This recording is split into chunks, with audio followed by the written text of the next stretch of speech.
Fala pessoal, nós estamos aqui hoje numa collab sensacional. Nós estamos reunindo aqui duas coisas gigantescas. O Positivamente, que é um dos maiores podcasts do Brasil, e estamos juntos aqui no meio do Arena Experience, no meio do evento aqui, inclusive. Eu sou Rafael Neri, para quem não me conhece, seria o host do podcast hoje aqui, com um co-host sensacional também, que é o meu irmãozão, pastor Dudu. É isso aí. Dudu, fala com o pessoal aí. Fala, galera, estamos aqui, assim, acho que eu sou a parte do Arena Experience aqui um pouquinho, viu? Do evento, estamos junto. A gente já gravou alguns episódios, a gente teve um com o Fernandinho que foi sensacional. Agora a gente tem, né, só uma galera, meu irmão, que tá aí sendo usada por Deus pelo Brasil. Tamo junto e vamos nessa. Pois é, e hoje a gente vai bater um papo aqui especial com um irmão que eu admiro demais.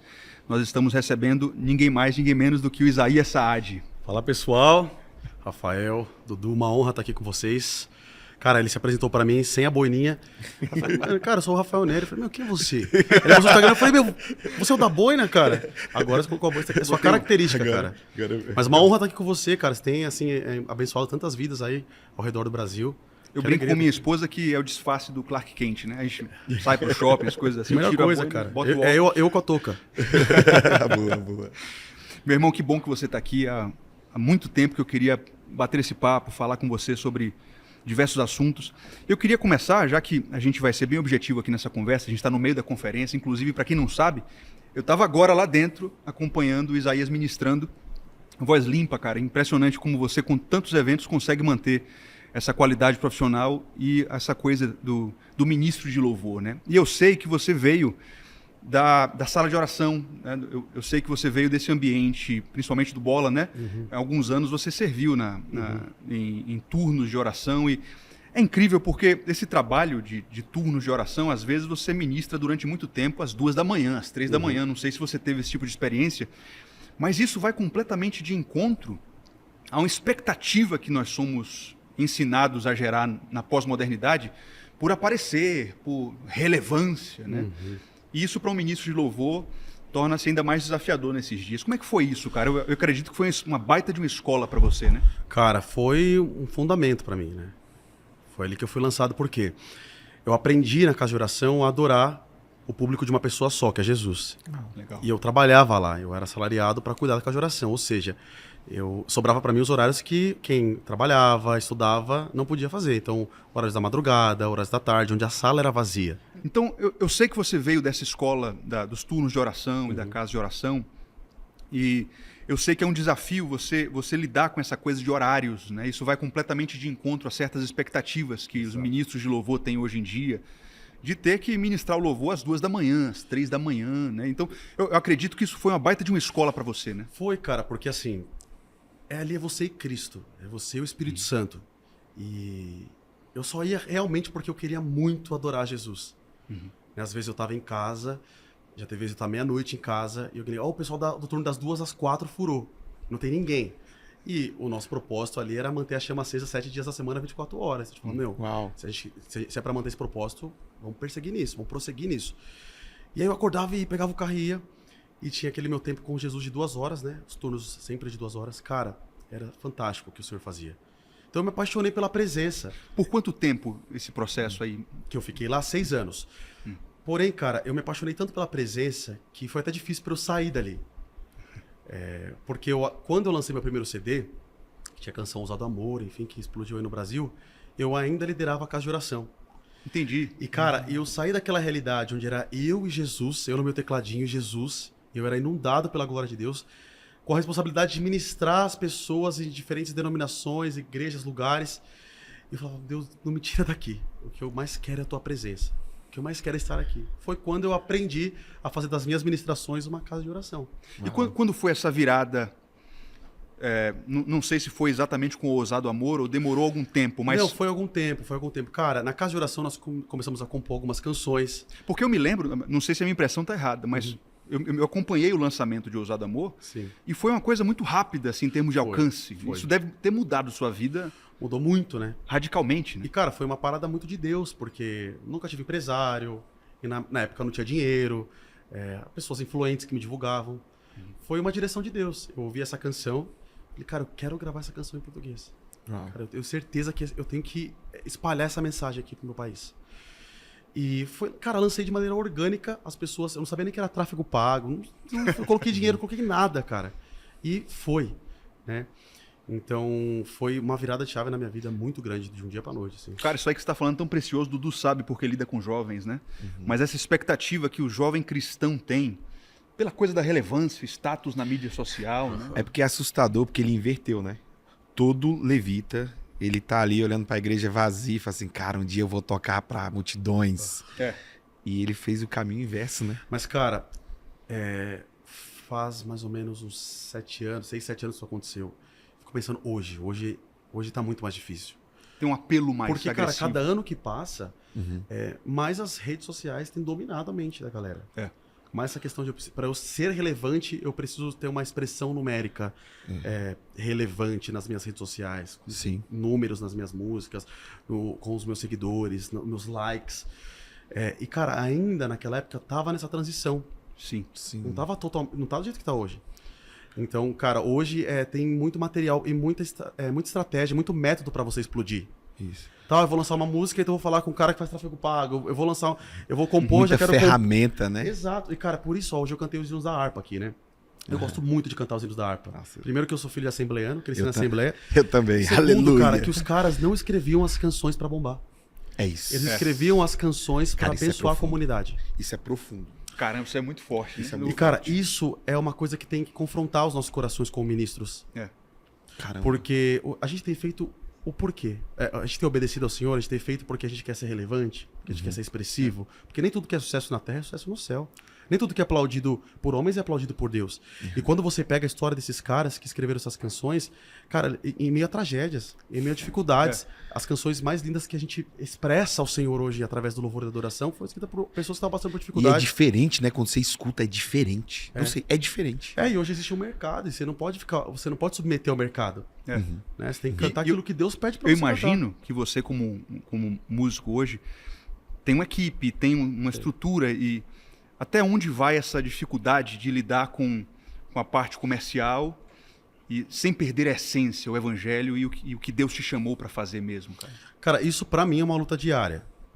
Porque eu comecei sendo um menino lá do Jardim Peri, da comunidade de São Paulo, apaixonado por Jesus, cantando uma casa de oração, sem retorno, sem bons equipamentos, era o que tinha ali. E, cara, em células, em casas, fazendo reuniões de oração, de adoração, e de repente eu me vi como um dos cantores mais ouvidos do meu segmento no país. Uau. Hoje tem uma equipe e, cara, primeiro, assim, prezar pela equipe que você tem. É muito importante você tomar cuidado com quem caminha com você. Eu presto muita atenção. Eu não gosto de caminhar com pessoas que me colocam lá em cima o tempo todo. Eu já tirei, inclusive, Entendi. pessoas da minha equipe que me colocavam em cima. Ah, você é bom, você é o cara, você vai ser o X, você vai realizar. Porque esses caras vão te derrubar, eles estão te derrubando. É uma espécie de Indiretamente. bajulação. Bajulação e, cara, fazendo você pensar sobre você o que você não tem que pensar. Porque nós não somos tão bons assim. Se a gente não tiver Cristo, cara, a gente não é nada. Então, isso é uma das minhas formas de proteger. Ter amigos que são muito honestos. Ter uma comunidade de fé que é honesta. Que, cara, pessoas que falam na minha vida, pastores que falam na minha vida, não o que eu quero ouvir, mas o que eu preciso ouvir, o meu relacionamento com Jesus. Mas, cara, às vezes você vai para lugares, por exemplo, onde as pessoas te honram muito, pedem para tirar foto, te abraçam, e você passa por uma tentação de achar que você é alguma coisa por um momento. E é ali que você tem que voltar o seu coração para Cristo. Ter alguém que caminha com você e fala, cara, você não é tão bom assim não, cuidado. Mas você foi num ponto, Dudu vai concordar com certeza, né? Que é a igreja local. Eu acho que é uma espécie de proteção, né? Esse relacionamento. Exato. Talvez alguém para quem você preste contas, peça Sim. ajuda. Né? Cara, isso é muito importante. Ter uma igreja local, ter pessoas também de outras igrejas. Por exemplo, aqui eu tenho o Bispo Lucas, a Bispa Priscila, tenho pessoas que são preciosas que podem falar na minha vida quando eu bem entender. Porque eu dei esse lugar para elas. E é muito importante ter essas pessoas. O Fernandinho, ele falou uma frase no Inclusive sábado. o Fernandinho é um deles. Ele falou uma frase no sábado, ele falou, cara, eu posso brilhar a luz de Jesus em todos os lugares do mundo, e eu já fiz isso. Mas é na igreja local que eu recarrego a minha bateria. Falei, uau, é isso. E sabe, Dudu, só continuando também, respondendo... Dudu não, desculpa. Rafa. O que você me perguntou. O cuidado de você não aceitar todos os convites. Porque se você não tiver tempo para ver a sua vida comum e ordinária, com seu filho, com a sua esposa, na sua casa, ali no seu cotidiano, com Cristo ali, exercer o seu ministério dentro da sua casa, cara, você vai se perder. E tem muitos ministros que têm se perdido. É. Porque quanto mais você viaja, quanto mais shows você faz, ministrações, mais ofertas, mais dinheiro você ganha. Sim. Então, tem que tomar muito cuidado. O porquê você faz o que você faz. Eu estava conversando com o Dudu, que a gente veio de uma geração, né, da década de 90, década de 2000, de pastores e ministros de louvor que se tornaram referências nacionais com a casa destruída. Então, eu tenho muito medo disso, cara, de perder o foco e passar um mês, 2 meses, semanas fora, fazendo a obra de Deus e meus filhos sem minha presença. Eu sou pai de 3 e queria te perguntar isso, assim, você e a Vitória, como é que vocês lidam com isso? Porque deve haver um apelo para vamos trabalhar, vamos produzir, mas quando é o ponto do vamos parar e agora eu vou ficar em casa aqui esses dias? Cara, a gente se comunica muito bem em relação a isso. A Vitória me ajuda com as minhas agendas. Ela falou, isso aqui eu acho que é legal, aqui não. Por exemplo, esses dias que eu tô aqui iniciando o feriado de carnaval. Cantei ontem, cantei hoje à noite, e amanhã, e depois eu tiro 15 dias. Tipo, em casa. Legal. Então, nós vamos organizando, não tem uma regra, mas, quer dizer, tem um fundamento, eu estar mais tempo em casa do que fora. Por quê, cara? Isso aqui não é a minha vida real. Cara, eu não sei quando vai ser a próxima vez que eu vou ver vocês. Eu não sei quando vai ser a próxima vez que eu vou ver a galera que tá aqui nos bastidores. Quem me serviu ali no camarim. E se você não tomar cuidado, você acaba fazendo disso uma falsa realidade. Isso. Por exemplo, todo lugar que eu vou ter um baita camarim, eu sou servido. Achei em casa, eu chego em casa, eu quero que minha esposa faça um banquete pra mim. Eu quero que tudo... Não, cara, eu tenho que ir lá, pegar minhas coisas, ajudar. Quero ajudar com meu filho, trocar fralda, colocar o pão, pôr o lixo pra fora. Cara, e eu vejo muitas pessoas se confundindo em relação a isso. Fazendo disso uma vida real. Isso não é a vida real.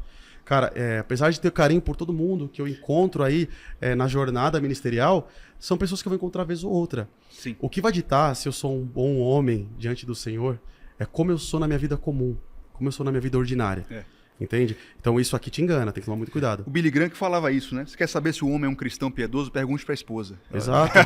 Ó, Vitória, vamos te perguntar aí. Fala bem de mim, por favor. Chama o zap aí dela e vamos...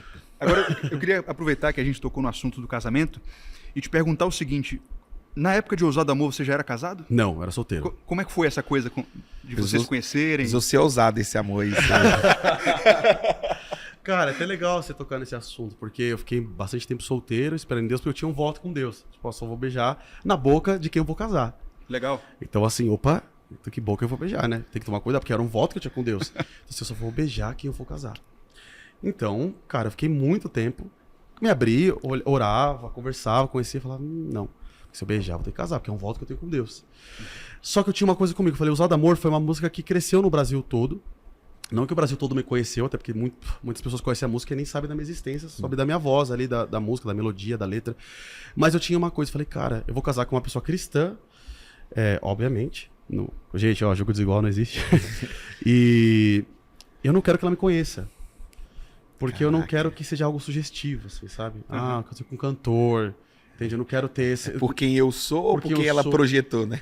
E a Vitória, ela tava na Jocum, fazendo missão. Então, cara, foi pra Índia, morou com os Dalits lá, dando aula de inglês pros Dalits. Depois foi pro sertão, ela foi pra vários lugares e morou numa base missionária. Então ela não tava a par do que tava acontecendo no cenário da música gospel. Então ela tava totalmente envolvida nisso, assim. E a gente se conheceu 1 ano depois de eu ter lançado Ousado Amor. E, cara, eu lembro que quando a gente se conheceu foi através de amigos em comuns. Ela veio passar um tempo em São Paulo, na casa de uma família de amigos. E, de fato, ela não me conhecia. E aí eu fui falando pra ela, eu canto essa música. Ela, não, já ouvi essa música, não sei o quê. E a gente começou uma conversa ali. E foi destrinchando, né? O amor foi desenvolvendo. E aí, cara... Foi ficando mais ousado. Ficando mais ousado.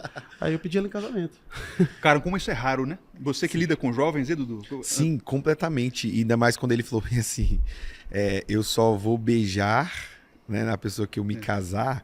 Cara, alguém que tá assistindo agora já começou a entrar em desespero, né? Porque não é isso que o algoritmo ensina, né?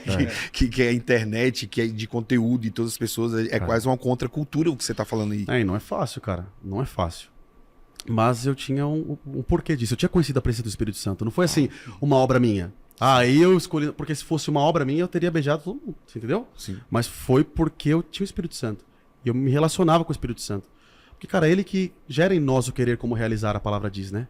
Então, o querer, né? O desejo de estar santo é ele que gera em nós. E eu sempre parti desse princípio. Espírito Santo, sem você eu não consigo. Né? 1 Coríntios 10:13 diz, né? Não há tentação nenhuma que vem sobre vós que não seja humana.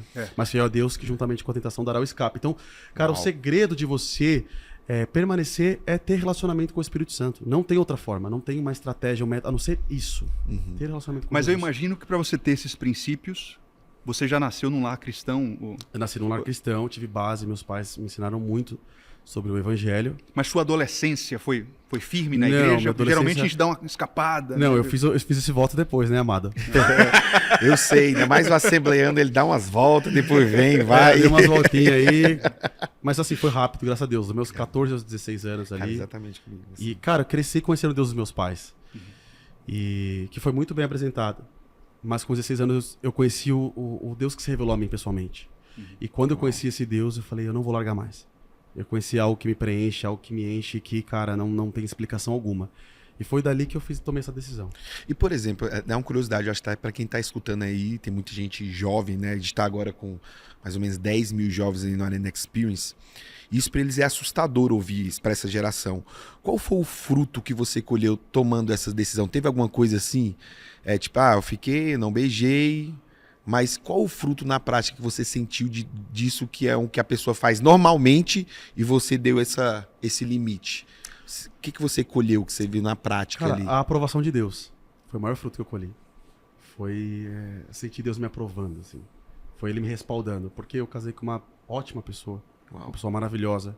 Tenho um filho lindo, saudável, uma casa abençoada, um lar de paz, um lar onde Jesus é o centro. E, cara, em muitas áreas da minha vida, assim, eu colhi decisão dentro do meu casamento. A gente vê, assim, sabe, até prosperidade, muitas questões. É assustador isso, né? Porque o jovem hoje ele é ensinado que desfrutar a vida é ele romper essas fronteiras. E aí ele recebe o padrão do TikTok, da internet, das séries. Ele acha, caramba, curtir a vida é sinônimo de ficar com todo mundo e fazer o que eu quiser. Exato. E ele não consegue perceber o reflexo disso lá na frente. Como isso vai atrapalhando a construção de uma futura família. Ele já teve experiências sexuais com muita gente, para ele construir uma relação saudável, fiel, é cada vez mais difícil. Nós casamos virgens, eu e minha esposa. Então a gente foi se descobrindo juntos. Então isso foi uma coisa muito legal também. Mas você que está ouvindo e você não é virgem, não se sinta culpado por isso, porque Deus restaura todas as coisas, tá? Mas eu digo que, cara, se você tem uma dúvida sobre a sua virgindade, sobre o que fazer, cara, guarde ela. Porque eu colho muitos frutos na minha vida, minha vida íntima com a minha esposa. Nossa, do nada, né? Comecei a falar da minha vida íntima. Não, mas assim, sabe o que é o incrível? Porque Cara, não sei se puder falar, mas assim, só continuando, eu colho muitos frutos da minha vida íntima com a minha esposa por essa decisão. Não que assim, cara, não quero aqui pregar um evangelho legalista. Sim. Cara, você pode se arrepender e também ter uma vida assim, abençoadíssima com Mas seu cônjuge. você consegue entender que hoje, infelizmente, trabalho com muito jovem, é exceção. Exceção. A pessoa, o cara, ele é virgem e ele sente culpa disso. Fala assim, meu Deus do céu. O contrário que a gente ouve. Porque existe uma mentira que é propagada hoje em dia de que você tem que fazer o test drive. Se você não testar, como é que você vai saber se é bom, se é gostoso? É isso que eu e vai ouço que você muito. se arrepende. Ai, cara, engraçado, né, isso aí. Mas assim, ó. Pô, você ama a pessoa, como é que não vai ser bom, né, cara? Enfim. Cara, você é uma pessoa. E você vai sentir, né? Sim. Você vai sentir, você vai abraçar a pessoa, você vai ter a química, né? Sim. Cara, que é muito importante você ter a química. Se não Também. tiver a química, já dou um conselho aqui, não case. Perfeito. Né? Porque também não tem como assim, opa, não vou tocar na mão, né? Não vou dar um abraço, vou dar um selinho, dar um beijinho. Calma aí também que assim... Precisa ter atração física e ponto. Exato, e também ter a química porque você vai casar. Então assim, né? Então quem tá me ouvindo aqui, nós casamos... Não foi fácil casar virgem. Claro. Não foi fácil, porque nós namoramos ali 1 ano. Então a gente teve que, né, se segurar muitas vezes. Mas esse segurar foi muito bom também. Porque você Tornou precisa sentir. especial, né, você velho? precisa sentir, precisa ter o calor ali né? E poucas pessoas falam sobre isso. Aí tem uma geração de pessoas que não pega na mão, que não anda junto, que não vai no cinema, não sei o quê, né? Que faz uma corte exagerada. Isso. Aí na hora que casa não sabe se gosta. Entendeu? Você falou sobre o tema que a gente entrou, né? É complicado. E eu costumo falar, Dudu, que se a igreja, se a gente não ensina sobre isso, não fala sobre isso, alguém vai ensinar. Né? Exato. Eu não sei se vocês aprenderam isso na congregação local? Não, foi na igreja local. Olha como isso foi importante, né, cara? Foi muito importante. Os frutos que vocês têm disso hoje. É muito importante, cara. Né? A gente teve líderes que cuidou da gente.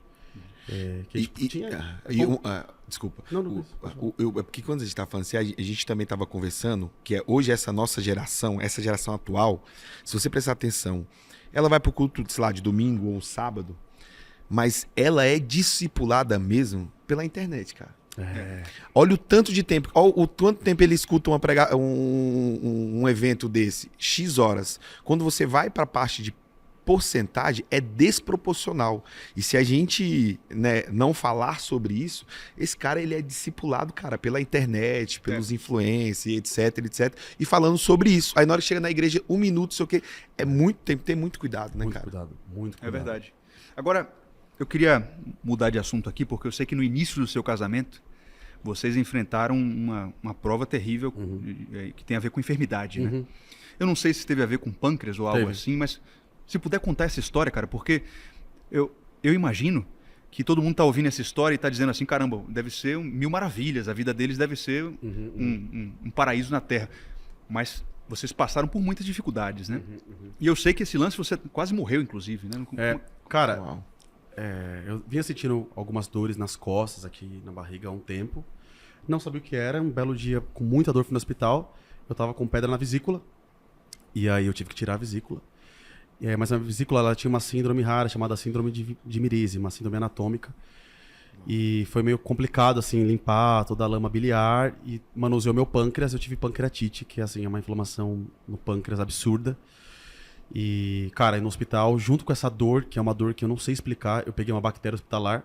Caramba. E eu até brinquei com a minha esposa, eu tava no prazo de validade. Né? Pô, recém-casado. Na garantia ainda. Eu tô na garantia, tá? Se acontecer alguma coisa, tá livre. Mas brincadeira à parte, foi muito difícil, assim, o que eu vivi. A Vitória, pô, no início do meu casamento, 15 dias ali dormindo num sofazinho duro, cara, do hospital, e eu sofrendo, ela tendo que me ajudar a dar banho, porque eu não conseguia, era muita dor. E, cara, a gente teve uma experiência muito linda com Deus. Porque eu tava ali e eu ficava perguntando, o que aconteceu? Por que eu tô aqui, sofrendo, né? Por que tá doendo tanto? O que eu fiz? E, cara, um belo dia, assim, eu falei, Deus, eu quero te ouvir, sabe? O que o Senhor tem pra falar comigo em relação ao que eu tô passando. Porque nos primeiros dias eu relutava. Eu tava sentindo muita dor e eu tava um pouco bravo com tudo, assim. Ficava quieto o dia inteiro. Eu falava, meu... E mal sabia eu que eu tava me relacionando até ali com Deus por meritocracia. Porque se eu perguntei o que eu fiz pra estar sofrendo, é porque eu achava que tinha um mérito de eu ter alguma coisa ou eu passar por alguma coisa. Então, se eu faço algo bom pra Deus, eu não posso passar por uma coisa difícil? Cara, e o contrário também, né? Se eu recebo bênçãos é porque eu fiz por merecer. Porque eu fiz por merecer? E, cara, o evangelho é graça. É o favor que eu não mereço. E muitas vezes nós nos relacionamos com Deus por meritocracia. Sim. Cara, e só abrindo um parênteses sobre isso, uma vez eu vi uma pregação, cara, eu já falei sobre isso em alguns lugares também, que às vezes nossa casa tá uma bagunça e nós queremos limpar essa casa, a gente vai receber uma visita. Falou, vamos limpar essa casa porque a gente vai receber uma visita, o quarto tem que estar limpo, a sala tem que estar limpa, vai chegar, né, o fulano, a fulana aí, são muito próximos a nós, queremos que eles vejam a casa limpa, uma boa impressão, então a gente faz isso sempre. Porém, cara, com Jesus é um pouco diferente, ele não é qualquer visita, ele é nosso pai. Então às vezes a casa está suja, a nossa casa interior, e a gente fala, Jesus, eu vou limpar tudo, você fica aí, daqui a pouco você vem. A gente vai tentando limpar com a força do nosso braço, aí cai um copo, a gente suja de novo, e a gente deixa Jesus, como se ele não, né, soubesse e não se interessasse em limpar essa sujeira. E um dia eu aprendi a falar, Jesus, senta aqui comigo, me ajuda a limpar essa bagunça. Uau. Porque o Espírito Santo ele não vem porque a gente parou de pecar. O Espírito Santo vem porque a gente não consegue parar de pecar. Porque uma das obras do Espírito Santo é ser santificador. Então, quando eu falei, Jesus, senta aqui comigo e arruma essa bagunça, e eu vi Jesus sentando gentilmente comigo como um pai de amor e me ajudando a organizar a minha casa interior, eu falei, cara, eu quero me relacionar com ele sempre pela graça e não por aquilo que eu faço ou deixo de fazer. Muito bom. E foi nesses dias que eu descobri isso. Porque eu ficava questionando, nossa, por quê? O que tá acontecendo? Em algum momento você achou que ia morrer? Em alguns momentos, cara. Em alguns momentos. Mas foi quando eu tive esse encontro com Deus que o Senhor falou comigo sobre a graça e o mérito. E eu falei, Deus, não importa o que vai acontecer comigo. Se eu vou morrer, se eu vou ficar aqui. Porque eu não tinha prospecção de saída. Não tinha projeção de saída. Era todo dia uma coisa nova que acontecia comigo. Uma bactéria. Você perdeu o controle, né, Eu perdi o controle. né? E, cara, eu sempre fui muito ansioso. Então, o que é ansiedade, né? Cara, é o excesso de controle, né? Perfeito. Então, cara, eu perdi o controle ali, total, assim. Total. E, cara, fiquei muito vulnerável diante do Senhor. E o Senhor falou muito comigo sobre isso. E aí eu falei, Deus, não importa que eu vou passar por isso, não importa o que vai acontecer, eu só sei que eu vou te adorar com todo o meu coração, com toda a minha vida, com tudo que eu sou, com tudo que eu tenho. Naquele dia, de maneira graciosa e milagrosa, foram colher meu exame de sangue e viram que minha milase estava baixa e eu recebi alta do hospital. Caramba. Aí eu entrei no carro, coloquei assim no aleatório do Spotify, do gospel, e ouvi Goodness of God, que é a bondade de Deus. E aí foi ali que eu decidi gravar essa canção. Sério, cara? Porque eu passei por um processo de reestruturação, de readaptação, né, de alimentação, porque eu não estava com vesícula, saí do hospital, fiquei muitos dias no hospital. Então, cara, era o remédio, muita coisa, ainda estava meio traumatizado com o que eu passei. E nesses longos dias de recuperação, de reestruturação, eu fui acompanhado por essa canção, pela bondade de Deus. E eu falei, vou gravar essa canção. Loucura isso. Porque desculpa te interromper, porque eu aprendi nesses dias que a bondade de Deus não está submetida ao que eu faço ou deixo de fazer, ou a uma circunstância terrena. Deus é bom porque Ele é bom. E nada e nem ninguém pode mudar isso. Ele é o mesmo ontem, Ele é o mesmo hoje, Ele é o mesmo sempre. Então, quando nós colocamos Deus nesse lugar soberano, nesse lugar alto, onde nada muda quem Ele é, cara, nós entendemos de fato quem é o nosso Deus. Eu não sei se você tem dimensão do alcance dessa música, porque é uma coisa absurda. Assim, de você estar no ônibus lá na minha cidade e as pessoas ouvindo.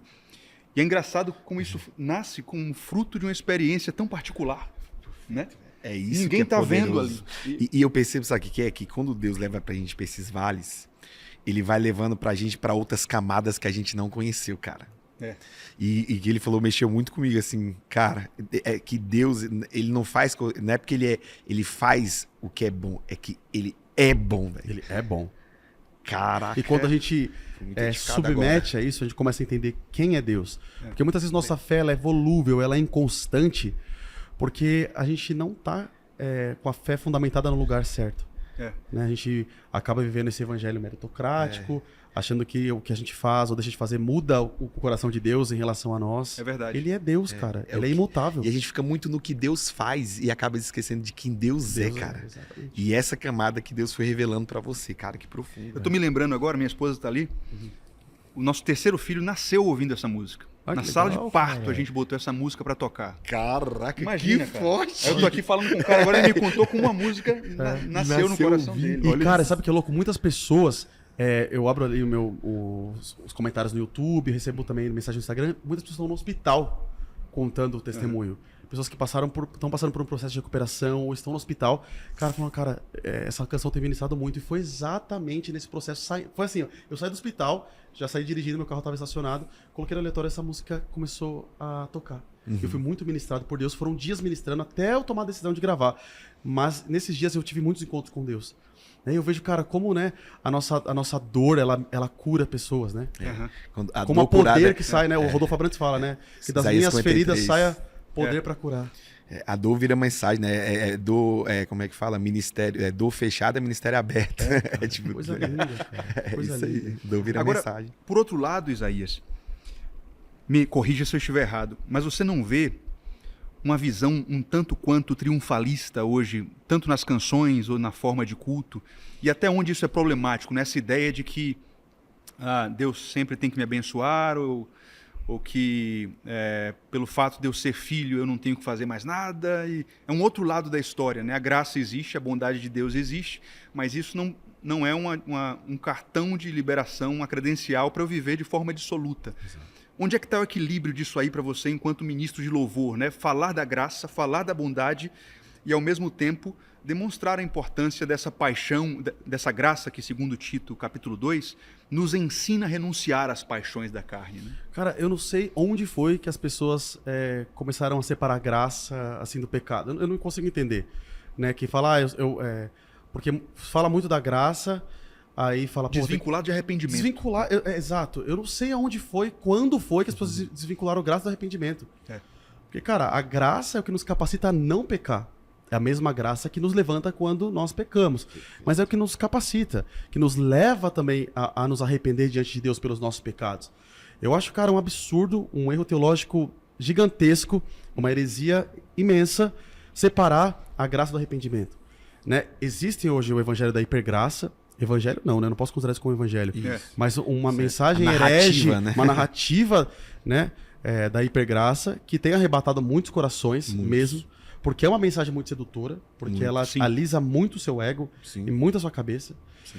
Mas, cara, a graça do Senhor é a mesma graça que nos enche de amor, que nos enche de bondade, é a graça que nos capacita a não pecar. E é a graça que nos conduz ao arrependimento genuíno quando nós pecamos. Então não existe desvincular uma coisa da outra. Eu acho um absurdo quem faz isso, cara. Eu acho que as pessoas não deveriam nem ser ouvidas.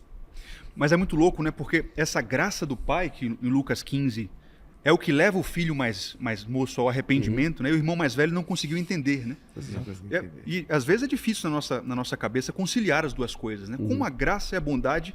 Que às vezes a gente é o irmão mais velho, às vezes a gente é o irmão mais novo, né? Cara, quando você conhece o Espírito Santo, você conhece ele de verdade, você teme fazer coisas que vão desagradar ele. Né? Eu amo a minha esposa.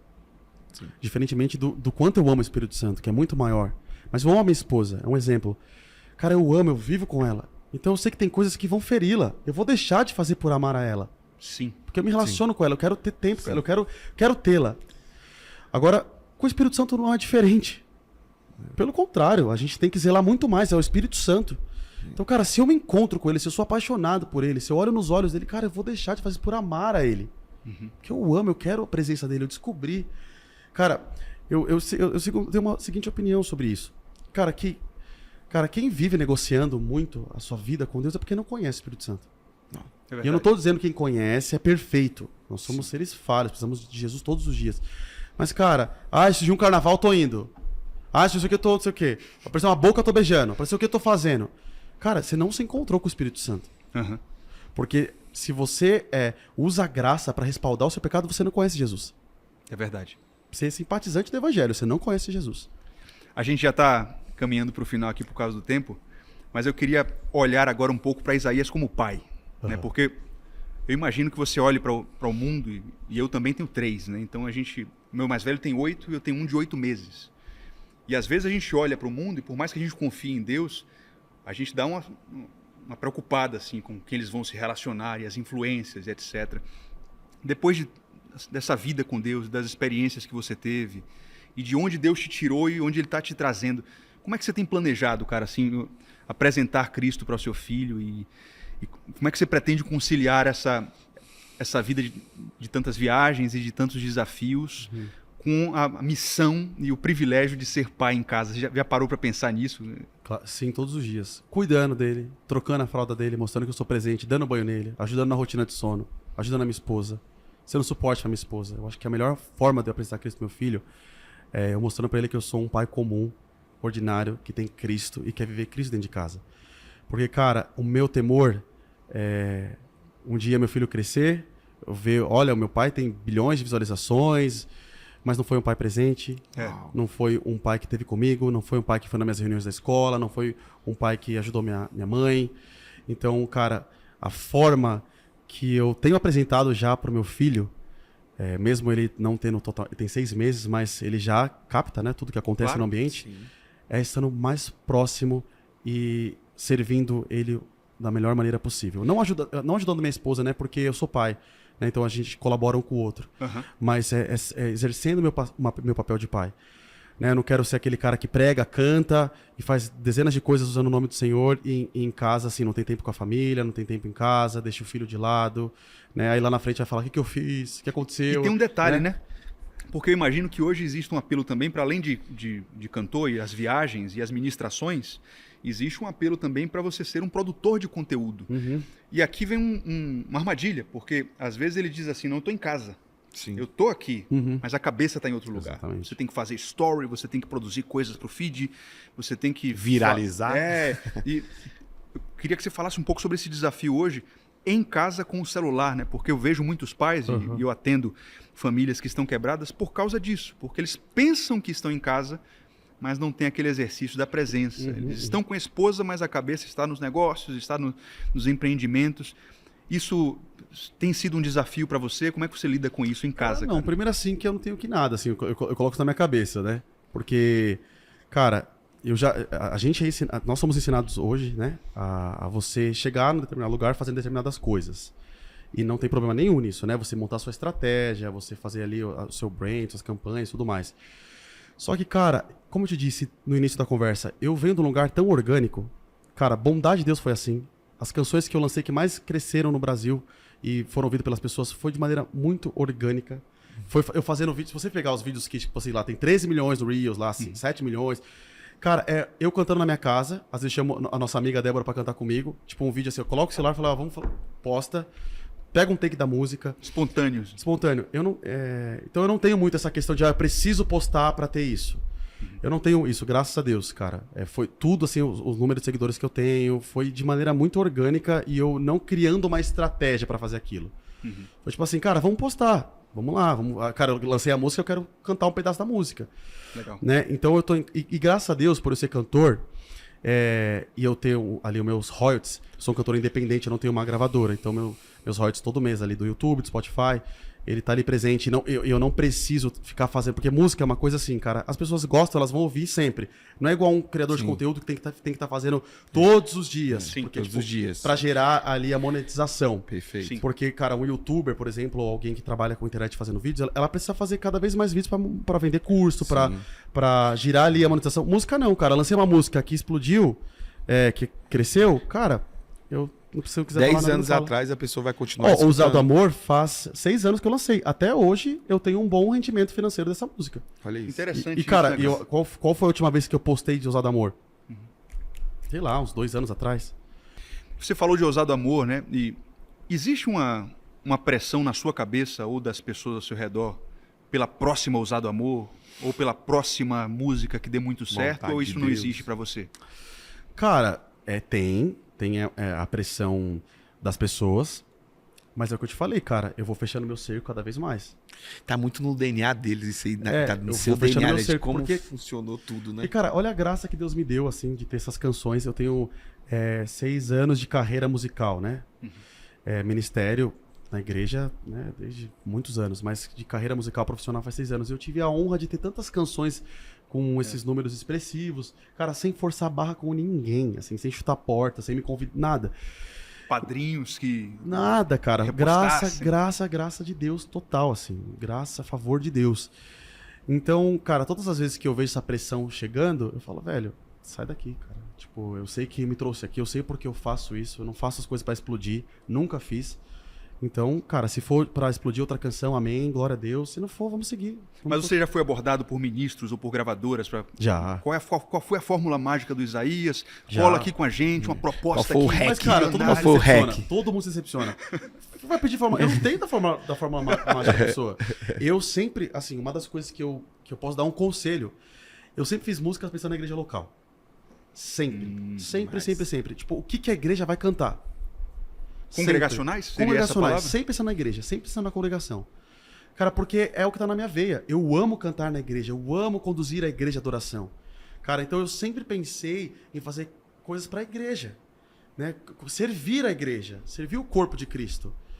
Então, e não é por conta disso que as músicas explodiram, tem o dedo de Deus, porque tem muitas músicas que eu fiz que servem o corpo de Cristo, serviram o corpo de Cristo, que são músicas que têm uma expressão numérica muito menor do que Bondade, Ousado, Enche-me, Seu Amor, essas músicas, entendeu? Mas eu sei que foi o Senhor que me pediu pra fazer e as pessoas cantam, as células cantam, e pra mim é uma alegria, assim, sabe? E músicas, cara, eu também nunca canto uma coisa que não me levou a um lugar no coração de Deus. Então, assim, cara, seja uma composição minha, seja uma versão, seja uma canção de outro compositor, eu tenho que ter tido um encontro com Deus com essa canção. No meu secreto, tempo com Deus, tem entendimento, significado e o propósito dela na minha vida. Aí eu gravo. Já passaram muitas canções muito bonitas pela minha mão e eu falava, cara, não, ela não tá me levando pra um lugar em Deus. Então não tem por que eu gravar, não vai ser uma verdade, eu não vou ter autoridade quando eu cantar aquilo. Então essas canções, Ruge o Leão, cara, Bondade, algumas canções minhas, foram canções que eu tive encontros com Deus com elas. E é muito assim, também eu acho que realmente é uma voz, é uma contravoz ao que a gente fala, né, do ser pra ter, né? Então eu percebo que sempre você tá buscando, né, o ser, o acontecer de dentro pra fora, pra ser real, pra ser visceral, pra ter essência, né? Exato, mano. Cara, e assim, é até questão de proposta. Cara, fecha comigo, eu te dou tanto. Cara, eu tenho muito temor disso. Porque, cara, a pior coisa da vida deve ser você estar num lugar onde Jesus não está. É fazer o que Jesus não quer que você faça. Ainda que você seja aceito pelas pessoas. Ainda que isso represente sucesso nos parâmetros de fora. Né? Exatamente. Porque, cara, você deita sozinho a cabeça no seu travesseiro. Uau. Né? Você, na sua vida íntima ali com o Senhor, você sabe se você está sendo aprovado ou não. E a sensação de você ser reprovado por Deus, de você não estar agradando a Deus, é a pior do mundo, cara. Então não adianta você ter muito dinheiro, ter muito seguidor, ter muitas músicas, ter muita expressão, muita relevância aos olhos dos homens e, cara, não ter a presença. Eu vi uma frase que fala assim, né? O pior fracasso é ter sucesso onde Jesus não te chamou. E isso é muito ilusório, porque a gente tá vendo essa geração, né? Do TikTok, do Reels, enfim, cara, uma geração de muitos números. E você vê muitas pessoas realmente com muitos números, cara, exorbitantes. E que tem zero conteúdo. E eu falo isso até no meio cristão mesmo. Sim. Cara, às vezes eu vejo pessoas, influencers cristãos, falando coisas que eu falo, meu Deus do céu, velho. Como que vai ser pra desconstruir da cabeça de uma pessoa o que esse cara falou? E com o nome de Jesus. Porque, cara, quando um influenciador que não é cristão fala alguma coisa, é ruim. Mas você consegue fazer uma peneira rápida. Fala, pô, o cara não tem Cristo, tudo mais. E tal. Agora, quando você vê uma pessoa que se diz cristão, ensinando uma heresia, cara, com um comportamento totalmente ao contrário do que a palavra diz. Às vezes modela uma geração. Modela uma geração, Modela cara. e discipula mais do que, às vezes, o pastor local. Exato. Então, cara, é por isso, cara, que assim, a internet deu voz pra muito babaca. Desculpa falar isso. É verdade. A internet deu voz pra muito babaca. Então, que nós não sejamos um babaca, né? Que a gente possa ter Cristo e, tipo assim, cara, e de fato saber o que a gente tem feito e por que a gente tem feito isso. Né? Meu irmão, sensacional nossa conversa. Eu acho que o Dudu saiu com essa impressão aqui, né? Eu, de verdade, isso aqui, eu tô numa mesa que eu já tenho coisa anotada aqui que eu vou falar que é tudo frase minha. Então, já tá transformando em esboços aí. Muito bom, muito bom. Meu irmão, não sei se você quer deixar um último recado para ministros de louvor, para jovens que estão se preparando para construir um casamento como o seu. Eu acho que a gente pode finalizar assim. Cara, ame a Jesus de todo o coração. Busque a Jesus de todo o coração. Busque conhecer o coração de Jesus. Uau. Cara, um casamento bem sucedido não é porque eu esperei em Deus apenas. Não é porque eu me guardei apenas. É porque até hoje eu tenho temor a Deus. Porque ainda que eu fizesse tudo isso sem Cristo, eu seria na força do meu braço. Então se eu não deu errado lá, daria errado agora. Então, cara, construa tudo como Cristo sendo o fundamento. Com a palavra de Deus sendo o fundamento. E lembre-se, a Bíblia interpreta a Bíblia. Né? Não queira pegar a Bíblia e transformar ela naquilo que você acha, naquilo que você pensa, nas suas filosofias. Tenha experiência com a palavra, pela palavra de Deus. Busque o Senhor e tenha Ele como fundamento. Sensacional, bênção demais. Pessoal, esse foi um Positivamente em collab com o Arena Experience. Eu tenho certeza que você foi muito edificado. Compartilhe o vídeo, mande para pessoas que possam ser edificados também. Nos vemos na próxima.